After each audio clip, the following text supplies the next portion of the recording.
Wednesday, December 22nd, 2021 at 6 p.m. via video conference at https://bit.ly/3E48GN1 and by phone at 646-558-8656, webinar ID 990-9374-7129, and hear and act on the following items.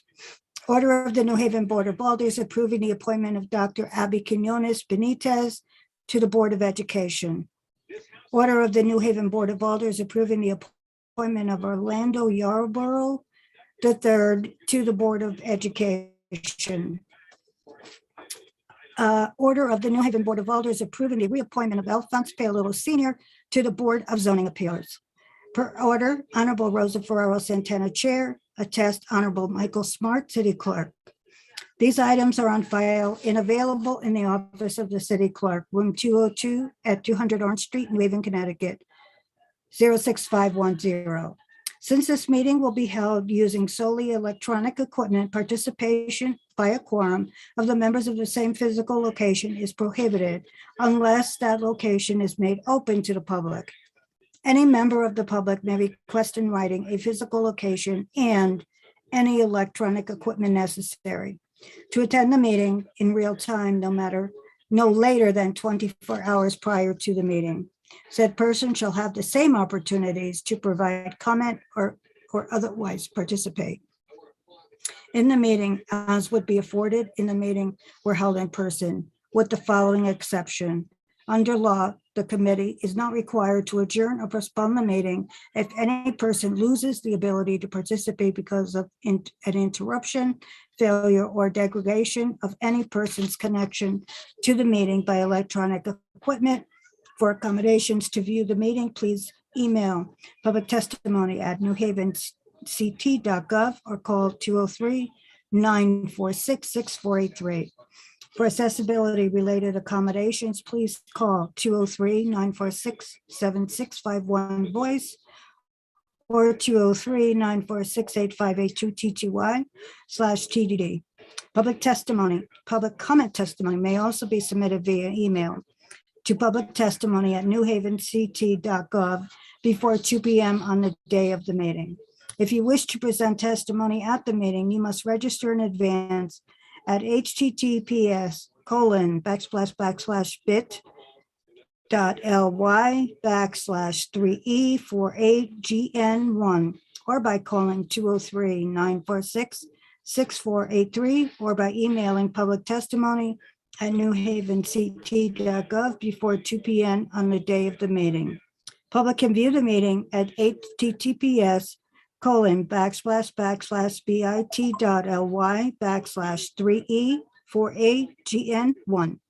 To listen by phone at 646-558-8656, webinar ID 990-9374-4129. The password to listen by phone only is 622-93472. Thank you. And that's the reading for this evening's agenda. I'd like our committee members and the appointed alder who's joined us this evening to introduce themselves. Alder DeCola. Alder Sal DeCola, Ward 18. Alder Rodriguez. Alder Rodriguez. Alder Evelyn Rodriguez, Ward 4. Thank you. Thank you. Alder Sabin. Alder Eli Sabin, Ward 1. Thank you. And I'm Alder Rosa Ferraro Santana, Chair of the committee. My vice chair is away, and a couple of other members are also away for the holidays. So we are here this evening to hear on two members of the Board of Education who are being appointed. The appointment for Alphonse Paolillo, Mr. Paolillo will not be joining us this evening as he is not required to join us because he has had excellent attendance. So the only two items that we will hear on are the 1 and 2, and we'll deliberate on item 3 when the time comes. I would remind our speakers that when your time to come in to the meeting, you need to be on video and be unmuted. In addition, because we like to see the person and ask the questions at the same time. And I thank you all. So we can start the meeting. The first one is Abby Quinones Benitez.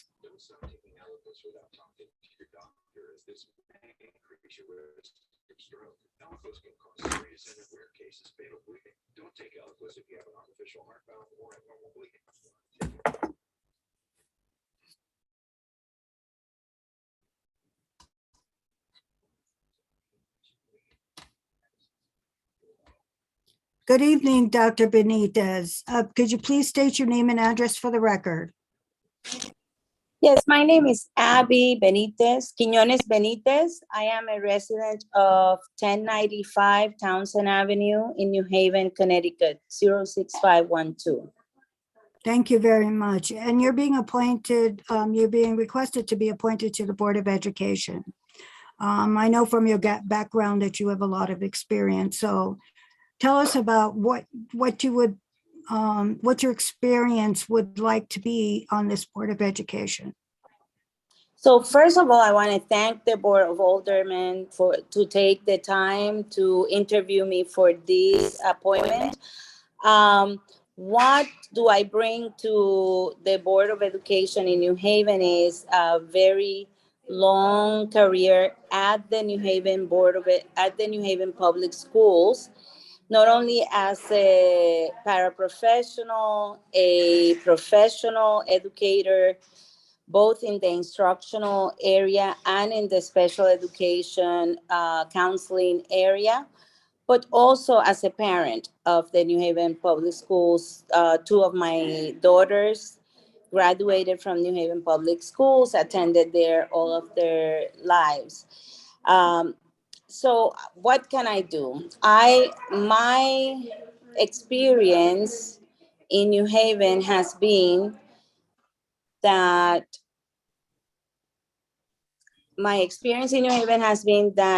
many of the parents need a voice and have been able to acquire a voice through many of the community members who are part of the Board of Education in New Haven. I hope to continue that. And I also hope that I can be a voice for those who are professionals who are trying to do the best for our students, in the sense of creating, in collaboration with the other members, creating policy that's going to provide access to students to the best education they could acquire. I also believe that it is important for the Board of Education to be a support for the superintendent and those who are in central office making decisions that impact all of the students, families, and the staff who provide the education to our kids. Thank you. Alder DeCola, any questions? No, not at this time. Thank you. Alder Rodriguez, any questions? Hello, Dr. Benitez, Quinones Benitez. It's great seeing you being interested in participating in such a very important board in the city. And I know that you have a lot of experience, well-rounded experience in education. I have a question in reference for you, in reference to students now during the pandemic, and they studying at home through electronic and one-on-one, and the engagement of teachers to students.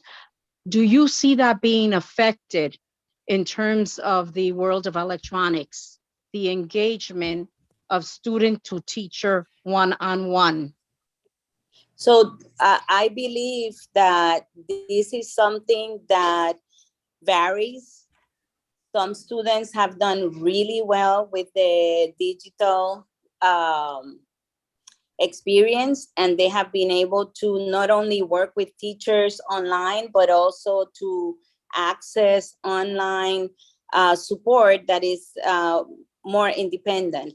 However, not all students have done well. Many of our students are not just having difficulty with academics, but emotionally. As you know, Alderman Rodriguez, Alderwoman Rodriguez, is important for many of us to be in a social environment, even to learn. So I do believe that we have to make a tremendous effort to bring kids into the classroom. But if we have to leave them at home for any reason, for their safety, we should create groupings that provide that social interaction among students and with their teachers. Thank you very much. And how do you see that vice versa in reference to teachers being more so in electronics versus being in a classroom in person with the students? So my experience last year, I was actually working with a district that was open and had many teachers providing both electronic support and in-person support. And we had many different combinations of that. Some teachers chose to only teach digitally, and we were able to accommodate that. And other teachers felt very comfortable doing the simultaneous home and classroom, and they were very successful at that. Other teachers were a little bit more concerned about having both because they felt it was too stressful. So I think as a Board of Ed and as a city, we should also work with the teachers to accommodate them as much as we can, and always keeping in mind that they are servicing the students. I cannot hear you. And my last question stems around parents. How would you now, being a board member, help the parents engage more in utilizing and reaching out for services in the entire Board of Education? Thank you. Yes, so as you know, as a principal, I was someone that always encouraged my parents to question my work, to question what I was providing in terms of support for teachers or support for students. And one of the reasons why I did that is because I believe if parents are engaged in what happens day to day, when they need to advocate for their student, they understand better what are the difficulties and challenges that each individual building or teacher may have in their classroom. So I do believe that parents need to be engaged in the education, not just doing homework, not just going once a month, but finding ways in which they can volunteer, ways in which they can be more cognizant of what happens in each of their students' classroom and buildings. Thank you, Dr. Quiñones, and thank you, Madam Chair. Thank you. Alder Saban, any questions? Thank you, Madam Chair. Yes, I do have a few questions, and thank you so much, Dr. Benitez, for being here for your many years of service to our city. I was first would love to ask you about your experience as a New Haven Public Schools parent and what your experience was with that, and if you could talk a little bit about some of the both challenges, where you maybe felt like the school system could have been doing a better job, and where you felt like the school system did a good job, just to get a sense of your experience. So as a parent, I was very fortunate to have my colleagues teach my children, which some people would say, well, that's advantageous. But on the other hand, that was a challenge because as a colleague, I needed to be very careful how I address my colleagues. But what I want to tell you, I had both of my children had special needs, in the sense that one was an advanced student, the other one was experienced instructional difficulties. Both of them always said that the most difficult thing was to be listened by the adults and learning to be advocates for themselves. So I do want to encourage everyone in the district to listen to children and to respect that if a child is asking for support in a specific way, that we consider that as adults, because they know what they need, even though they're young people. So that was one of the challenges we had as a family.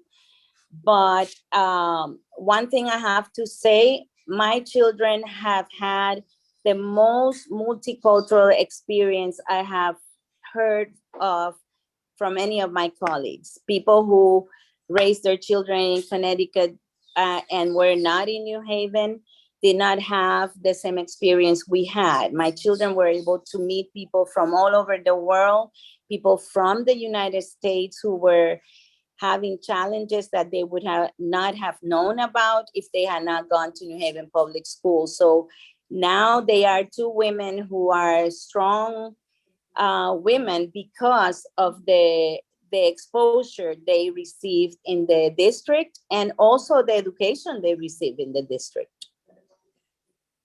That's great to hear. And following up on that, in terms of the challenges that you were talking about there, I'd be interested to hear just if there are any changes specifically to the school system that you're thinking about when you're potentially coming onto the Board of Education. Are there any changes that you think that you'd like to see the Board of Ed and the school district make to help serve our students better? So I would like to know more about what are student organizations that are in place and how we can support those student organizations so that students can have a voice in what happens in the district. Definitely, that makes sense. I'm also wondering, a huge percentage of our students in the public school system in New Haven obviously are come from Hispanic or Latin background, are also English as a second language learners. And I would love to hear if you have any ideas or thoughts on how we can improve the way that our school district serves kids like that. Well, first of all, I have to tell you that the work that has been done in New Haven has always been ahead of the curve. We've always been very strong in making sure that students receive what the research says that they need. It's been a struggle because not everybody reads research. Educators do. And so I know that we need to continue to support the effort that the professionals we have employed who really read the research are recommending for us to do. I also understand that it is a challenge because with second language acquisition, you don't see the results until 5 to 10 years. So people say, oh, well, all this money. But you know what?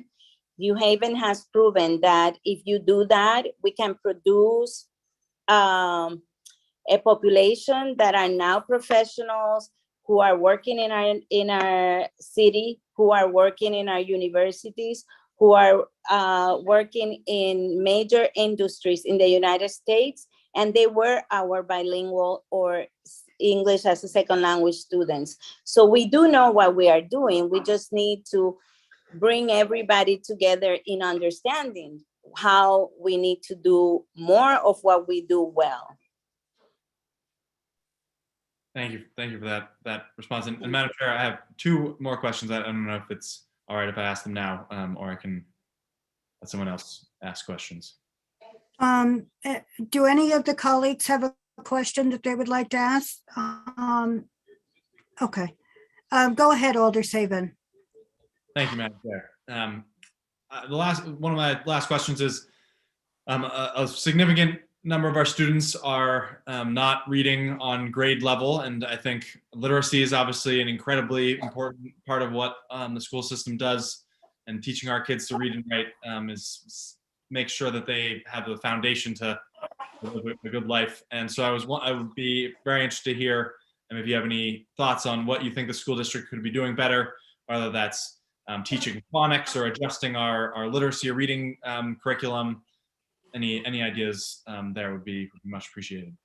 Yeah. So I am not completely sure of how are things done at the moment. I have been away from the district now for this will be my 3rd year, but I will say to you that what has worked in New Haven is for every teacher to follow the data on what they see in the reading behaviors and writing behaviors of students and supporting that. That requires a lot of support from principals and instructional coaches. And I'm sure that as in the past, that continues to happen, but we have had a really hard 2 years and we all need to be very patient, not to stop doing our work, but we need to be very patient to support teachers in doing that, and also in supporting kids in catching up and making that leap of coming back into a classroom, into an environment where they are with other kids and having to follow a schedule that is very different from being home. Definitely. I would love to hear just your number one or maybe 2 or 3 top priorities for the school district going forward, and what you would like to accomplish and make progress on if you are appointed to the Board of Ed. So one of the things that I really would like to work on and looking forward to working with people who have experience doing this for a long time is on policy. You know, one of the things that I found as a professional serving in the district was that many times we did not have the policies that supported the needs that we had as a staff. So I'm hoping to be able to understand what policies are in place right now and how can we make them more flexible or more supportive of what the professionals who are trying to teach our children need to have. Great. Thank you for your very thoughtful answers, and thank you, Madam Chair, for the opportunity to ask my questions. That's all. Thank you. Thank you, Dr. Benitez, Quinones Benitez. That's all we have for you this evening for questions. You can stay on the line or Misty will contact you with the results of the meeting. So far, we'll take another candidate and we'll move forward. Thank you so much for your time. Thank you very much. Misty, do we have Orlando Yarborough? Yes, he'll be joining us in just a moment. Thank you.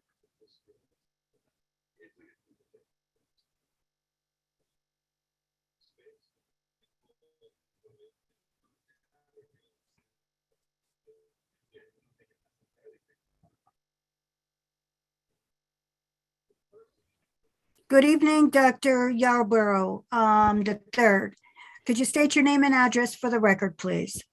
Yes, good evening. Orlando Yarborough III, 111 Roger White Drive, New Haven, Connecticut, 06511. Thank you very much. I know you're very interested in being on the Board of Education. And what do you feel that you would bring based on your background that would benefit the Board of Education's leadership at this time? Thank you very much for the question. And also thank you for the opportunity to be in conversation with each of you tonight. No problem.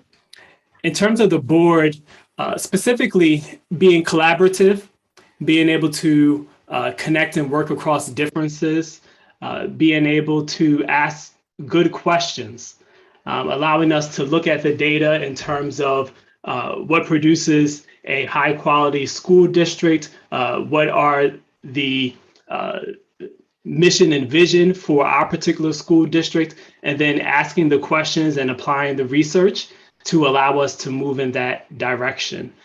So I'm a good listener and really able to maybe ask questions that others aren't asking or may not know to ask or be intimidated to ask, but to really pause and say, okay, what direction are we going in? What has been the experience of others in the school district? And how can we take what we're doing well and make it even better? Thank you very much for that testimony. I will ask my colleagues if they have any questions. Alder DeColo. No questions at this time, Madam Chair. Thank you. Alder Rodriguez. Hello, Dr. Yarborough. Hi. Hi. I'd just like to know a little bit more about your background and why you feel the Board of Education is a good match for you in reference to all the committees that we have in the city and boards that need individuals. Thank you. My background is born and raised in Baltimore, Maryland. And I came to New Haven in 2003 to attend graduate school, interested in how the environment and lifestyle choices intersect with genetics to contribute to human health and disease. And since my work in graduate school, I've been very interested in helping leaders to create the environments that help to promote positive change. In 2015, I became a member of the board for Friends Center for Children. And that is a high quality early care and education program in New Haven that has no majority in terms of ethnic, socioeconomic majority. And it's a sliding scale tuition that allows students access to high quality education. And I really find that that is an area that I think deeply about. That's the area I'm passionate in. I'm personally connected as a parent to that area. But also since my time in New Haven, since 2004, I've been heavily involved in mentoring high school, middle school students of New Haven, as well as young adults who are graduating from high school, but trying to navigate what it means to be a young adult that is able to take care of their family, to contribute to society in a productive way, and to continue to progress. The school system and being a part of the board is an opportunity for me to take all that I've learned, but also all that I notice and bring my skill set to the table and work with other leaders in order to make a positive impact for New Haven. I think it's one of the more solid areas where I can take my best self and put it for the use of our city. Thank you. So as you are aware of, the Board of Education has a number of different committees within it. What committee do you see yourself being productive and supportive in? I'm happy to serve where I'm needed, but I can serve with the community. So the committee involved with community relations, helping the parents really connect with the school. Also looking at just the quality of education and supporting the teachers and helping to create an environment where our teachers thrive and are able to teach according to the best practices for the students. And then as well, the finance committee, looking at where our resources come from and where they're going, and if we're using them in a way that really promotes our agenda. So not necessarily external agendas, but really what is at the heart of New Haven in terms of our needs and also our desires. Thank you, Madam Chair. Thank you, Dr. Thank you. Ybarra. Thank you, Alder Rodriguez. Alder Saban. Thank you, Madam Chair. And thank you, Dr. Ybarra, for being here and for your interest in serving on our Board of Education. I have a few questions. First is going off of something you said earlier.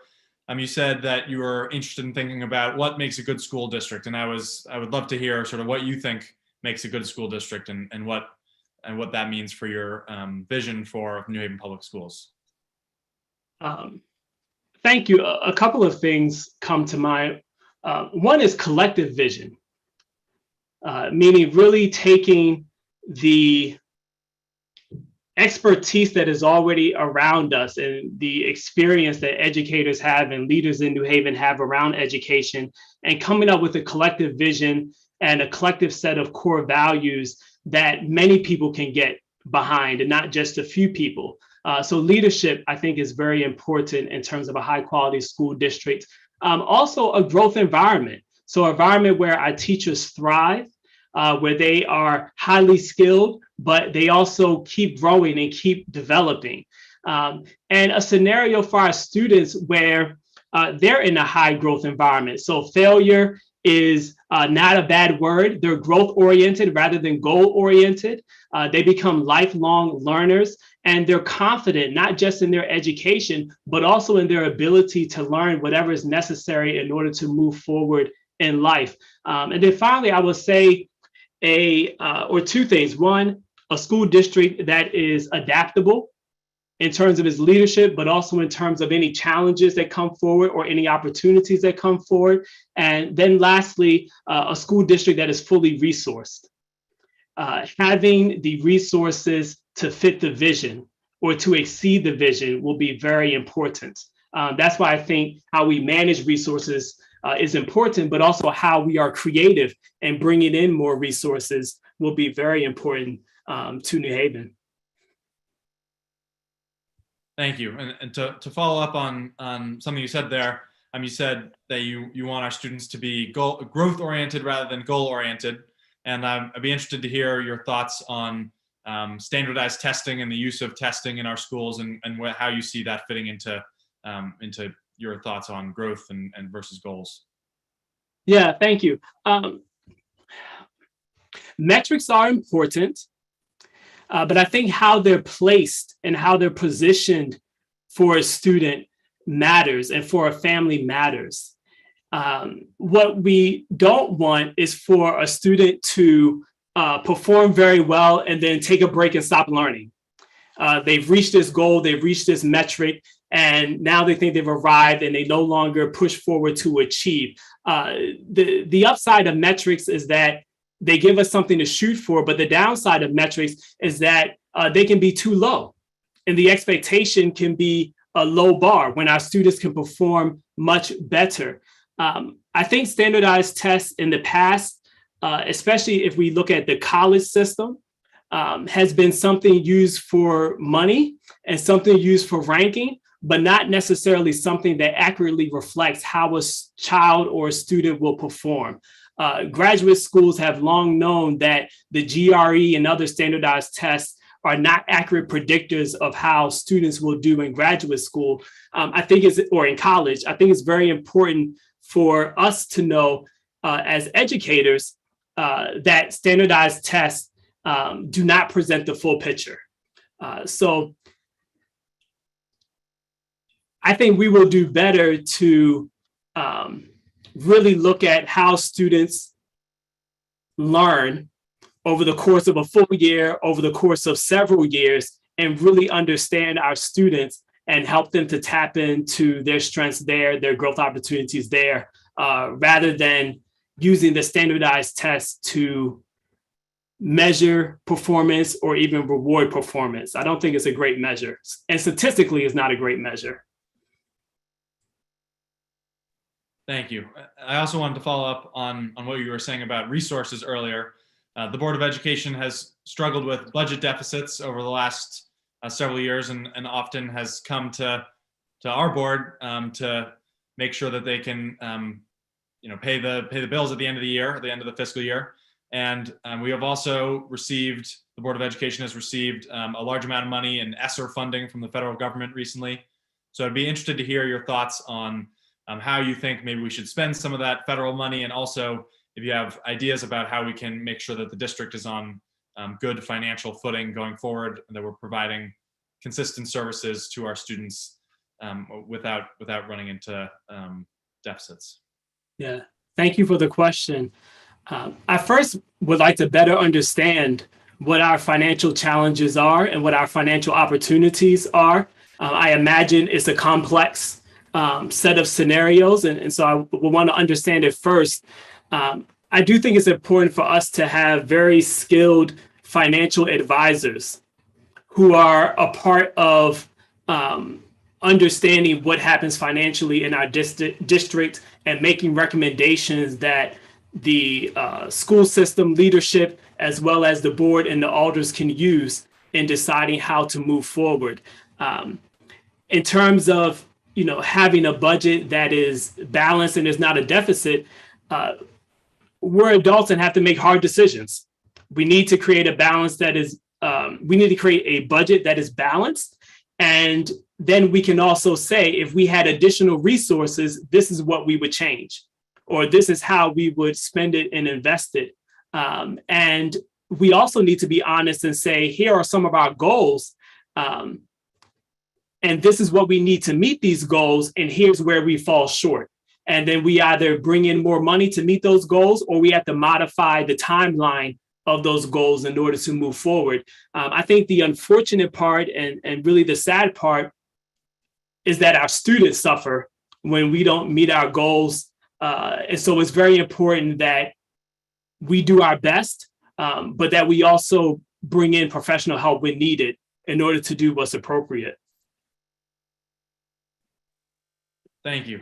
And switching gears a little bit, you mentioned earlier that you're a parent, and I was wondering what your experience, if you had any experience with the New Haven public school system was, and what you maybe learned from that experience, and how you would take that experience with you to the Board of Ed. Yes, thank you. We have a daughter who is now 7, and last year she was in kindergarten, and she attended Beecher Museum Magnet School. And our daughter learned during the pandemic. Our teachers for the kindergarten class showed up and taught on Google Meets. And it was very remarkable to see our daughter learn to read, to write, to do math. She learned art and music and science. And so for me as a parent, it was a very remarkable experience to see what the school can do, what our teachers can do, and also what other caregivers can do. Because we were virtual kneecap to kneecap with our children, working on the mic, trying to mute and unmute and just learn how it goes. And at times it was very frustrating. At times it was very discouraging. And after a couple of weeks, I think our classroom teachers did above and beyond in order to make learning happen and not just make time pass. And so for that, I'm very grateful. And it just showed me that New Haven has very skilled educators. What was very difficult for me as a parent was the lottery system. Just trying to choose a school and not really understanding what's random and what's not random in terms of child placement, and what our opportunities are to receive a seat in our neighborhood versus not. That was very hard. And us trying to figure out what our daughter needs in order to learn and then match that with the school was challenging. And so I can imagine that other parents and families across the city have differences in experience just around the lottery system and moving through schools. So I have a lot of kind of empathy with that process. Thank you. Appreciate that that answer. I also wanted to ask a question sort of that I mentioned earlier when I was talking to or asking Dr. Benitez about our reading and literacy in the school district. I'd love to hear your thoughts on how we can improve our literacy rates and whether we should be emphasizing phonics or other reading strategies. If you have any experience or thoughts about how we can do better there. Thank you. Three thoughts come to mind. One is I definitely want to understand what's going well or what's not going well in terms of literacy. And from a data perspective, what's not working, what is working, and for whom there are literacy challenges. The second piece is really taking what some of our skilled educators and what the research shows works and making sure that that happens, and giving the teachers support that they need in order to make that happen. Then the third piece would be recognizing the importance of family and recognizing the importance of community members in helping our children read and increase literacy. Children who read are much more confident in all that they do, and us being able to help students be fully literate is very important. I do recognize that different from generations in the past, there is a technology competition with literacy, I think. So us understanding that competition and also understanding how technology can help us increase literacy will be important. And anything that we can do as a district to give families tools in order to help our young people read all the time and make it fun and engaging will be important, because students who graduate and are fully literate and just confident in their ability to tackle anything is going to be very important. Thank you. And I just have two more quick questions, Madam Chair, if that's all right. You're all set, Alder Saban. Go ahead. Thank you, Madam Chair. I just wanted to loop back. You've mentioned that after a few weeks of your daughter being at Beecher last year, you were encountering a lot of challenges. I was wondering how you sort of adjusted, whether you stuck with the school or made a change, and how you, if you could talk to us through how you were thinking about that and how you would take that experience to the Board of Ed. Oh, yes. So for the school year, yeah, we stayed. And the family stayed and the teachers stayed. It's kind of, we were all in this together. And that was a beautiful experience for us. This year, our daughter is in St. Thomas Day School. We're curious about smaller classroom size and how that will help her to learn. One of the challenges and opportunities as a parent is really understanding for our individual child how she best learns. And we're still trying to figure that out.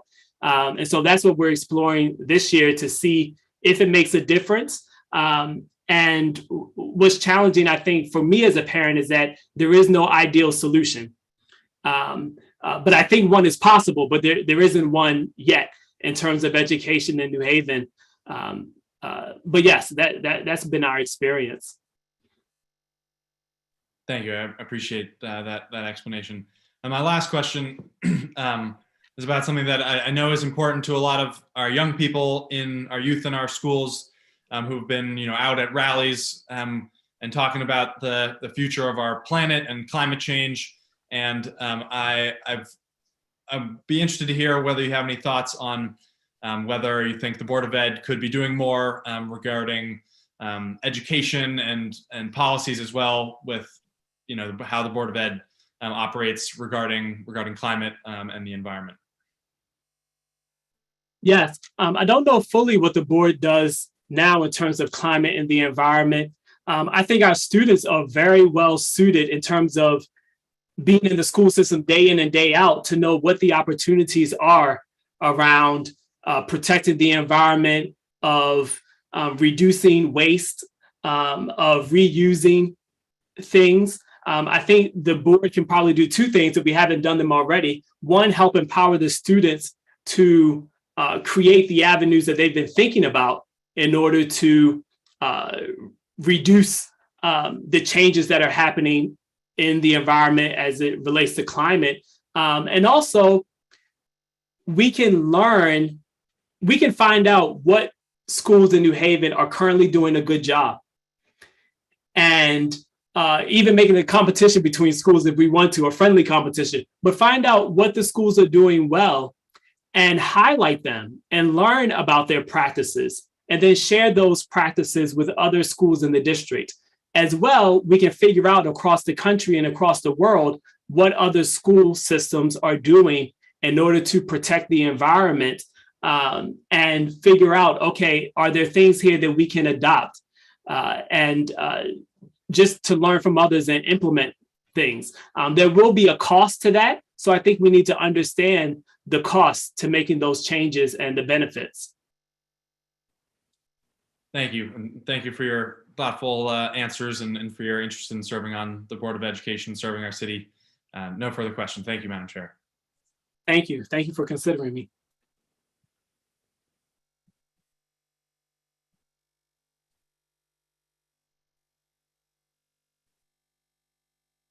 Madam Chair.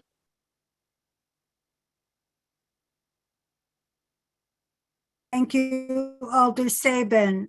And thank you, Dr. Yarborough, for your attendance this evening and your explanations to the questions that were actually very enlightening to us. Madam Chair. So yes. Yes, I just have a couple of questions, if I may. Oh, yes, you can. Do you want to ask any more questions, Alder Rodriguez? Yes, thank you, Madam Chair. Dr. Jaboro, I'd like to ask you just a few more questions. Have you been able to attend our Board of Education meetings? I've watched some of them on Zoom that have happened. And during the pandemic in particular, when decisions were being made, I was able to attend or participate in some of those. Okay, well, our meetings are like a family affair. And so we have people come, we have parents, we have all school personnel, and we have public come, clergy. How would you, as you look at community and the things that you're saying about engaging their input, how would you perceive or improve the communication and the dialogue in the Board of Education meetings so that they would flow better and parents and families would be listened? Yes, thank you for the question. I personally would love to see more dialogue in the meetings. I understand that there's a time frame and we're virtual, but I'm very curious if there is opportunity, or what are the opportunities to ask follow-up questions to the parents, the students, the other school personnel who share, to understand more about what is being spoken about. I also think that the Board of Education meeting that happens twice a month is a great time to share. And there should be additional opportunities for members to get in touch with a Board of Education member and to share what they're talking about and what they're thinking about and what they're experiencing. And that it shouldn't just be members of the community, school community, or New Haven community coming to the Board of Ed, but also members of the Board of Ed going to parents and teachers and businesses and community members and asking and also observing what is happening. I do recognize that that takes a lot more work. It takes a lot more initiative, but full representation is very important, and understanding the full scope of what the experiences are is very important. So increasing the window for dialogue and also understanding what's happening, I think, is a need. Thank you. And my last question is, how do you perceive or see remote learning versus one-on-one in-person learning in classrooms? Being on site in person is better learning for most children. I do agree that each scenario is different for the educator as well as for the student and family. When necessary, when safety is a part of the conversation, I think the school district should use every technology opportunity at its disposal to continue to engage students and families and continue to resource teachers to do their best work in order to help educate students. And there are just some things that only happen in person. And I think as a school district and as a board, we have to be honest about what those things are. And as well, I think it's important to recognize that for educators to teach virtually is a lot more work. And it takes a lot more energy, a lot more preparation, a different type of preparation than it does to actually be in a classroom and be in person. So some type of acknowledgement of that, and also some type of equipping and resourcing of our educators will be important when online learning comes into play for safety reasons or other reasons. There is a convenience, but there's also a cost. Thank you. Thank you very much, Dr. Yarborough. I'm excited. Looks like we're going to see what's going to happen as we move our educational system toward the 21st century. So thank you. Thank you, so Madam much. Chair. Thank you, Alder Rodriguez. I'd like to note for the record that President Walker Myers has also joined us. Majority Leader Richard Furlow and Alder Anna Festa has also joined us this evening. Thank you very much for attending. Dr. Yarborough, we don't have, unless someone else from the committee has any questions. Did anyone have any other questions at this time?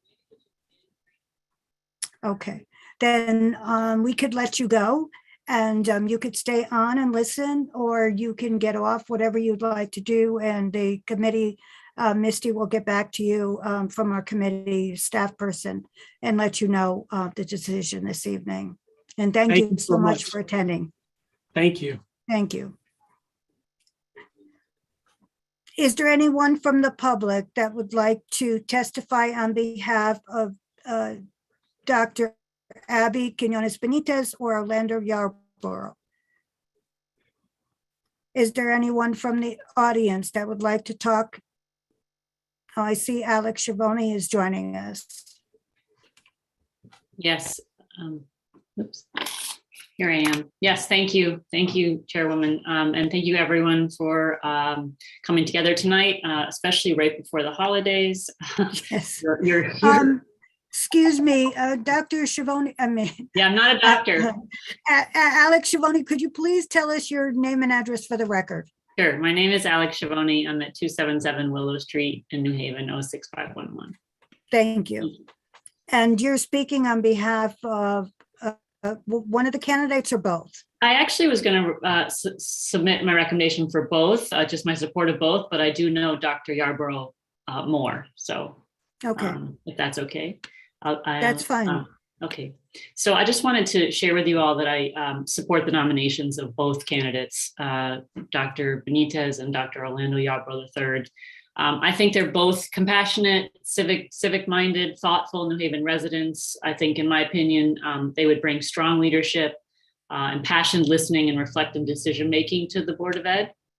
I know Dr. Benitez only slightly, but her reputation in New Haven as a respected and effective guidance counselor, instructional coach, assistant principal, and then principal is really well known. And I wanted to just put that forward.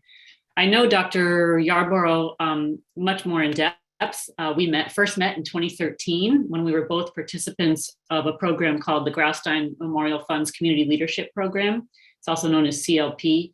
And the goal of CLP is to deepen the capacity of community leaders, especially to work inclusively, to imagine a different future, and then to act compassionately to bring that vision into being. My first impressions of Orlando were that he was honest, kind, and thoughtful. And then as I came to know him, I realized that he really had a rare combination of academic, medical, and spiritual lenses. He has expertise in biomedical research, which you heard just from talking about research, but he's also a pastor. He's a pastor at the Black Church at Yale. And that combination of sort of analytical thinking and spiritual thinking really helped shape the way he shows up in community. So we jointly completed that program together, and then we stepped into leadership positions there in 2014, and he remains a leader of that program now. I then got to know him because he joined the board of the organization where I work. So he became a board member at Friends Center for Children. And he was really called to devote his expertise towards school because of our commitment to educational access, quality, and equity. And it was very important to him. And in 2017, he and his wife, also Dr. Yarborough, became members of the Friends Center as parents. And they were very active and engaged members of the school. And in 2019, so he had been on the board since 2013, he was unanimously approved to be the head of our board. And during his board term, he has shown tremendous commitment and leadership to our mission and vision. He spearheaded huge rapid growth for us, both in terms of multiple sites and the creation of a free teacher housing project, which we are very proud of, and he was very much supportive of and really helped to make happen. And then, of course, as you all know, managing the COVID pandemic, his adaptive leadership and his ability to shift and adjust and to meet the needs. I mean, we had to go virtual with 3-year-olds. You can imagine how that was. So he really was supportive in every way. So I know Dr. Yarborough to be a fierce advocate for education with an equal emphasis on families, children, and educators. And I really believe that he will bring these skills and passions with him to the New Haven Board of Ed. Thank you for just even allowing me to support him in this way and for your time tonight. Thank you, Ms. Schiavone, for your acknowledgement of both candidates. And I know that they equally bring different perspectives to the Board of Education, and hopefully we'll be able to get them approved this evening. Thank you so much for your comments. Well, enjoy your holidays, everyone, and thank you for your time on behalf of the city. Thank you. Is there anyone else that would like to speak in favor of the two candidates this evening? Abby Quinones Benitez or Orlando Yarborough? Is there anyone else that would like to speak on behalf of Dr. Abby Quinones Benitez or Orlando Yarborough?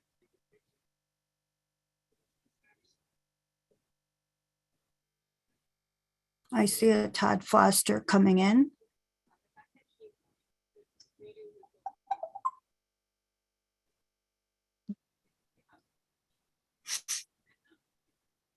If I am I recognized? You need to be on a video. Can you get to a video? Yes. Do that. Yeah. There you are. Good evening, Mr. Foster. Could you state your name and address for the record? And are you for or against either one of those candidates? Yes, my name is Todd Foster. I reside at 209A Acorn Lane in Stratford, Connecticut, and I'm here this evening in support of Orlando Yarborough III. And would you like to comment further? Yes, please. On his, whatever you would like to say? Surely. I served as the senior pastor of Church on the Rock there in the city of New Haven from 1993 until my retirement in 2018. Orlando joined us back in 2004 while he was still a graduate student at Yale University. So I've known him for over 17 years. We can say Dr. Yarborough is absolutely scientist, a man of exceptional intellectual capacity, but not the sort that defies practical usefulness. Dr. Yarbrough is indeed a deep thinker, but he's also a problem solver who keeps his sleeves rolled up, always ready, willing, and able to be part of the work of implementing practical solutions. I found that his willingness to be engaged in the implementation of solutions is driven by an absolutely genuine compassion for the well-being of others rather than any personal desire to get ahead, be seen, or esteemed. In my opinion, his track record of a strong action-oriented commitment to seeing young people excel speaks to me of qualities that any school board should welcome with open arms. For example, at Church on the Rock, he had several roles in seeing people move forward, and in our various youth ministries, he was involved. He was involved in pioneering two programs, one called Vision Forward and the other called Vision Now. The Vision Forward was a program for junior and senior high school age students. The mission was to help students obtain a dynamic, vibrant picture of who they dream to become. So augmenting academic education was this picture of their future and getting them to think in practical terms of what it means to have a vibrant, dynamic future. He did a similar kind of program for older young people, young adults ages 18 to 25, where he designed to help them formulate in their minds what it was going to take to achieve success in life and defining what success is, and really couching it in terms that they would grasp and then begin to walk in as they saw themselves going beyond those younger years into a full adulthood, as I had the privilege of seeing Orlando do himself, as I saw him go from a student to a married student to a father, from an intern at Church on the Rock to a pastor in his own rights now. It's been a privilege. He was also the leader of Emerge, a program designed to help young adults learn to live well, grow to their potential, influence others to do the same. It's always an other influence and wanting the people that he has access to see their responsibility to help others along too. He worked with my wife to spearhead a mentoring program that paired 20 8th through 12th grade students with adults, and they covered topics like careers beyond high school, anger management, conflict resolution, decision-making, effective communication, et cetera. And finally, he was on the student steering committee that ultimately formed our Boys to Men mentoring program to assist families in the process of developing boys into emotionally competent, fully responsible men in their communities, assets to their family community, and to the younger generations that would follow behind them. Bottom line for me, Dr. Orlando Yarbrough III is more than a man with a well thought out set of ideas and opinions. He's a man of action, driven by compassion, and he will undoubtedly be an active, engaged catalyst of positive change on the New Haven School Board if given the opportunity to do so. So I wholeheartedly encourage the Board of Alders to support his nomination, and I thank you for your time and attention. Thank you. Thank you, Mr. Foster, for your testimony this evening. Is there anyone else that would like to speak on behalf of, I think I've had Abideo Bayo coming in, followed by Joe Rodriguez.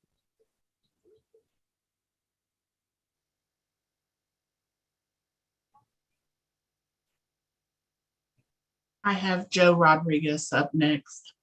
Okay, thank you.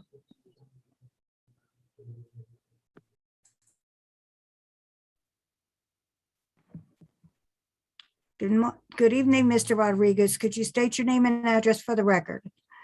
Absolutely, Madam Chair. Joe Rodriguez, 376 Peck Street, New Haven, 06513.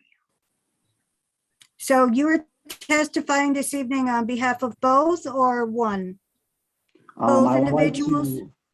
Thank you, Madam Chair. Dr. Benitez and Orlando Yarbrough, or just one individual? Just say who you're giving testimony for. Thank Dr. you. Quinones Benitez, ma'am. Thank you. Thank you, Madam Chair and members of the committee. I am here this evening as a father to a New Haven Public School student, as well as a longtime New Haven resident, again, to speak in favor of Dr. Abby Benitez's appointment to New Haven Board of Education. Dr. Benitez has devoted her entire public professional career to public education, and in particular to our New Haven public school system. She's held many positions throughout her impressive career, from the classroom to a building leader, as well as to central office. I won't speak in detail to her extensive qualifications as it speaks for itself. However, I will add that in addition to her commitment to public education, she's a respected member of our community and continues to advocate at all levels for educational equity, bilingual education, as well as more specifically, access to our families who are perhaps feel that they are disenfranchised. She's worked tirelessly to ensure that families who arrive to our city have access to not only the services that our school system provides, but services throughout our city. She understands to be an effective parent advocate, you must know the process and you must know what services exist and do not exist. And she works tirelessly with families to fill those gaps to ensure that they know what their rights are and how to obtain them. Again, she's testified at the state capitol for a number of causes, as well as funding for the city of New Haven, bilingual education, through her role with the Connecticut Association of Latino Administrators and Superintendents. She's worked and networked nationally with educators, including our recently appointed Secretary of Education, Dr. Cardona, who she has a relationship with, as Dr. Cardona was also a member of the same association in which she was on the executive board. Again, she comes with this appointment, potential appointment with extensive qualifications, deep ties to New Haven, and quite personally, if I may say, Abby Benitez is New Haven schools. She's lived it, she's seen it as a parent, as an educator, and again, as a New Haven resident. So I cannot think of a more qualified educator, and I stress educator. I know there's been a lot of talk in recent years about qualifications for different boards and commissions, but this particular appointment, I cannot think of a more qualified educator to serve on this particular commission. And again, I join you virtually this evening, expressing my support for her. And I wish you all a happy holiday. Thank you. Thank you, Mr. Rodriguez, for your testimony this evening. Thank you. Merry Christmas. I know we're being very formal, and I thank of the holiday and Feliz Navidad. Igualmente. Feliz Navidad. Ciao. Ciao. If there's anyone else in attendance that would like to testify this evening, there's a raise hand button on the bottom of your screen. If you would like to speak, please raise your hand.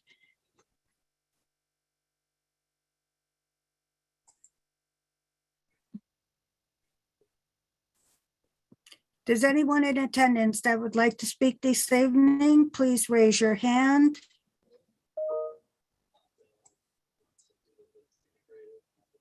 If there's anyone in the audience that would like to speak this evening on behalf of the two candidates, Abby Quinones Benitez or Dr. Orlando Yarborough III, please raise your hands and let us know that you'd like to speak.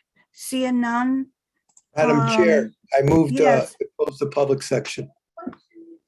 Thank you. I second Is the there a motion. second? Okay, thank you. It has been first and seconded. Discussion. Seeing none, all in favor of closing the public portion? Alder DeCola, Yes. Alder Rodriguez, Yes. Alder Saban. Yes. Okay, we're all in agreement. Discussion on the two candidates this evening that we have before us. Madam Chair, I move item 1, Benitez. I second the motion. Thank you. Discussion on Abby Quinones Benitez. Madam Chair, I want to say a favorable recommendation for her. I've been going to the Board of Education meetings for over a decade. I have watched her in action at board meetings. I think she is qualified and able to handle the future of our children. Thank you. Thank you. Any further discussion? Alder Sabin? Thank you, Madam Chair. I echo my colleague from the 18th Ward. I think that Dr. Quinones Benitez showed tonight and has shown throughout her career that she cares deeply about our public school students and all of our residents in our city, and her deep commitment to our public schools and in making sure that we are serving our students the best we can came through in her answers, her thoughtful answers tonight. So I encourage my colleagues to support her nomination tonight. Any further discussion? Seeing none. All in favor of the approval of Dr. Abby Quinones Benitez? Mr. I'm sorry. Alder DeCola, Yes. Alder Rodriguez, Yes. Alder Sabin. Yes. Okay, it has been moved and it's been approved. Madam Chair, I Yes. move item 2 for Dr. Orlando Yarberg III. I second the motion. Thank you. It's been first and seconded. Discussion. Madam Chair, I think Dr. Yarbrough will bring new life and new direction into the school board that is long needed. So I think he would be the right fit at this time. Thank you. Any further discussion? Madam Alder Chair. Sabin. Alder Sabin and then Alder Rodriguez. Go ahead. Alder Sabin. Thank you, Madam Chair. I just wanted to agree with my colleague from Ward 18. I think that in his answers tonight, Dr. Yarbrough made it clear that he is a very thoughtful leader and definitely qualified to serve on our board, and hopefully will bring fresh ideas and new vision and energy to the Board of Education. Thank you. Thank you. Alder Rodriguez. I believe that the testimonials speaking in reference to his passion for mentoring and for building communities in reference to education are commendable, and I look forward to him implementing many of his experiences with mentoring children, youth, and young adults, and community building in our Board of Education, especially meetings. I look forward to that. Thank you, Madam Chair. Thank you. And I agree as well. I think he will also bring a brand new life into the Board of Education. He brings a wealth of different experiences to the board that we haven't seen in a while. And I echo the sentiments of all of my colleagues. Any further discussion? Seeing none. Alder DeCola, Yes. Alder Rodriguez. Yes. Alder Sabin. Yes. And I'm a yes, and the motion carries. Any abstentions? There's no extensions because we're only 4 and we all voted. So thank you. Madam Chair, I move item Our 3, next item, yes, Al Paolo Senior to the zoning board. yes. I second the motion. It has been first and seconded. Discussion. Madam Chair, Yes, I think Mr. Paolo Senior has given his life to the city, serving as an alder, on the zoning board and many other committees. And I recommend that we move his name forward as a favorable. Thank you. thank you. Any further discussion?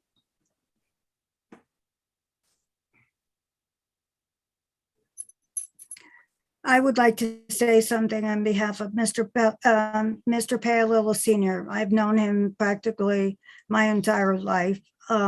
and he is a wealth of knowledge in the city. He has chaired the zoning Board of Zoning Appeals in the past. He's gotten off, he's gone back on, and I think he is very fundamentally knowledgeable with how the Board of Zoning Appeals works. And so I fully recommend that we support this submission this evening for approving Mr. Paolillo Senior, as his attendance has always been, very good.